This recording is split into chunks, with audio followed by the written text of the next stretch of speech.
And electricals की तरफ से आपको एक BLDC फ़ैन बताया गया है। ये BLDC फ़ैन देख सकते हैं, इसके ऊपर एक कैपेसिटर लगा हुआ था और इसका वायर जो है कैपेसिटर का ये जल गया था। अलग अलग कंपनियों में, कई कंपनियों में नहीं आता है, लेकिन एक कंपनी में था तो मैंने चेक किया और इसका वायर बॉडी के साथ टच होकर जल गया था। देख सकते हैं इस वीडियो के अंदर। अगर आपका भी ऐसा BLDC फ़ैन बंद हो जाए तो चिंता करने की बात नहीं, चेक कर लीजिए।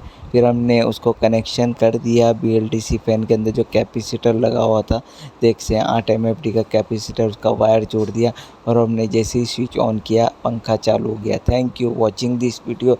सब्सक्राइब करें, चैनल को लाइक करें ताकि और अमेजिंग वीडियो आपको मिल सके।